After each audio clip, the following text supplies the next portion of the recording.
আসলে যারে আমি বুঝাইতেছিলাম সে আমার কোনো কথাই বুঝলো না, কিন্তু যারে আমি বুঝাইতেছিলাম না সেই আমার কথাগুলো বুঝলো, সেই আমাকে ভালোবাসলো।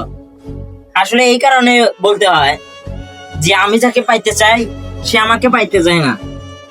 জীবনে যে কি এমন ভুল করলাম তাকে ভালোবাসা, এটাই আমি বুঝি না।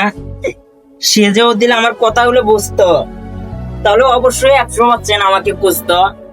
বোঝে নাই আমাকে, তাই আমাকে খোঁজে নাই। আশা করি বুঝবে। যদি সে আমার ভালোবাসা না বোঝে তাহলে আর কি করব, করার কিছু নাই। কিন্তু আমি তার সামনে শুধু আফসোস হয়ে দাঁড়াইতে চাই, আফসোস হয়ে দাঁড়াইতে চাই। আমি যেই দিন তার সামনে আফসোস হয়ে দাঁড়াইতে পারবো সেই দিনে আমি সফল, সেই দিনে আমি অনেক ধন্য। আরে পাখিটা অনেক কি করতেছে?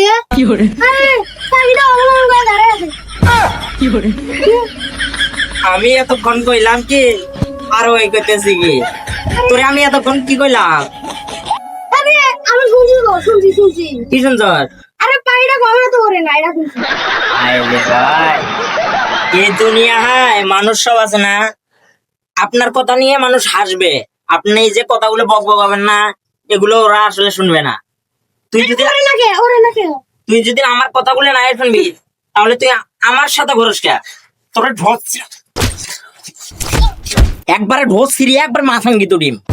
আসলে এইরকমই আপনি আপনার মনের অনুভূতিটা মানুষের কাছে শেয়ার করবেন, কিন্তু মানুষ এই কথাগুলো মানে শুনবে ঠিকই, হু করবে ঠিকই, কিন্তু মন থেকে শুনবে না, গুরুত্ব দিবে না। এটা বাস্তব, এটা ভাই দুনিয়া, স্বার্থপর দুনিয়া, বুঝতে পারছেন?